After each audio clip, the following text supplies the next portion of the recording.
practical life. Kaya pala sabi ni Mrs. White, yung mga kusina, ang probinsya ng mga kababaihan. Huh?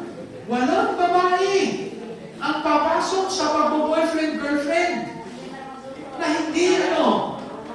hindi nagkakaroon ng malaking appreciation sa kanyang tungkulin, malaking pagkilala sa kanyang tungkulin sa loob ng tahanan, lalo na sa kusina at sa pagpapakain.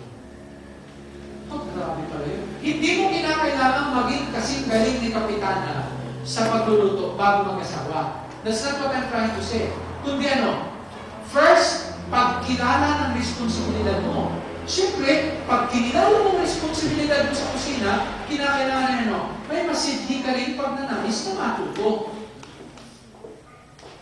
Meron kasi mga nagsisweetheart, ang galing-galing mag-makeup, ang galing-galing maglagay ng yung extension na lashes, na hindi man lang marunong magprito ng itlog, pag natilamsikan pa, ew!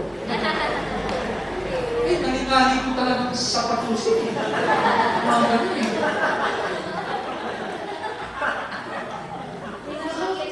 Wala sa ayos, mga kapatid, pag ganyan. Wala sa ayos. Lalo na tayo mga magulang. Kayo na magiging magulang, sikapin ninyo na turuan ninyo inyong mga anak sa bahay. Matuto sila mag-ayos sa bahay. No? Lalo na yung mga babae. Kaya si Osel, pagka nagsisimula na si Mami sa bahay, punta na si Osel. Mami, anong part ko? Punta na si Ria. No? Hindi yung pagkalutuan Ria, Osel, ang hirap-hirap tawagin. Tapos uuwi, one time, galing sa school, Dad, happy ako today.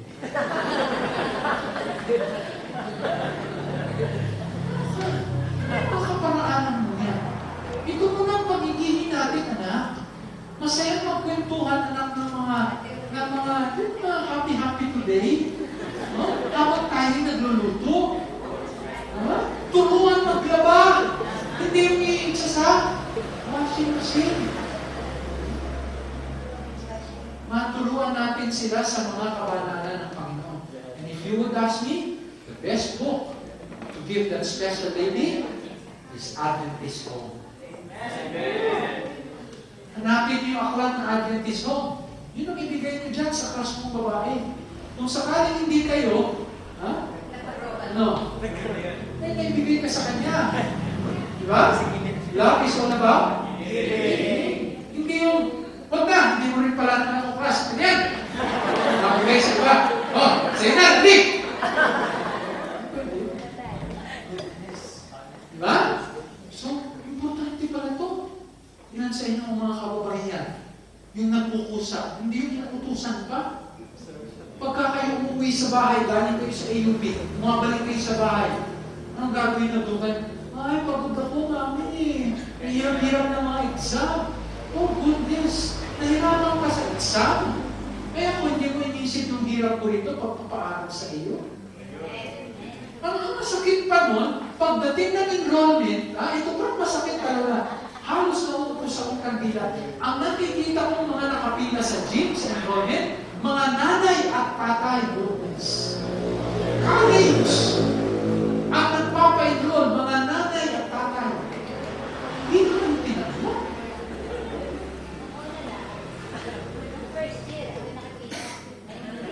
Kumaanay ka sana kahit una. Uupo ako dito, anak, ha? Yarin mo yan, anak. Kasi kung hindi sila matuturo ang mga twira, doon sa mga tao makakausap nila, sabi ko sila, babalik ka dyan Tutulungan mo yung mga bago yan. No? It's nice to teach. No? Kung tinulungan niyo yung mga anak ninyo, papunta doon sa AUP, I do not discuss that. Pero yung kayo na bumabandera doon kada semester, kayo. At nakikita ko yung inyong mga anak nandun sa college tour. Pahigop-higop doon ang kung anong mga Diyos. Alam mo, habang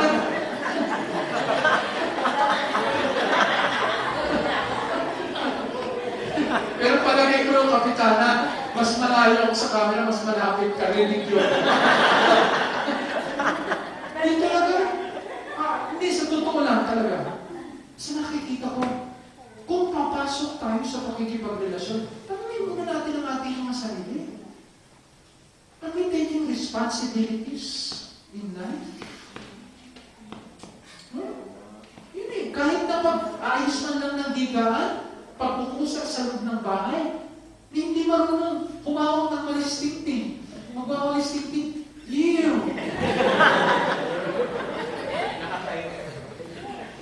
Ay, nako.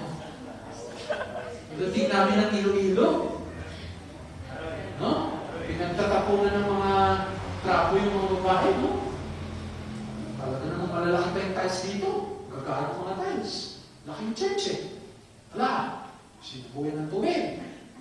Pero naglampaso! Kikita ko talaga yung iba pagka naglampaso, marunong. Talaga. Dapa! Eh, meron din naglampaso na.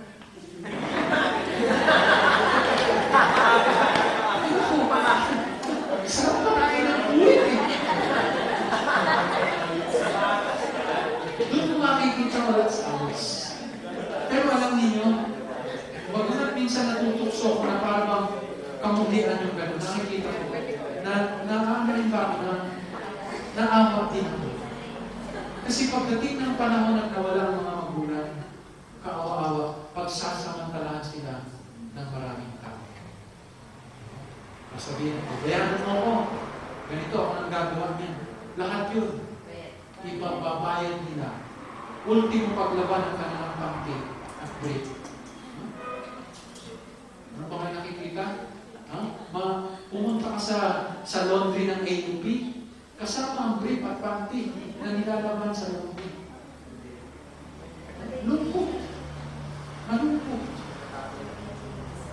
Dapat tulungan natin. No?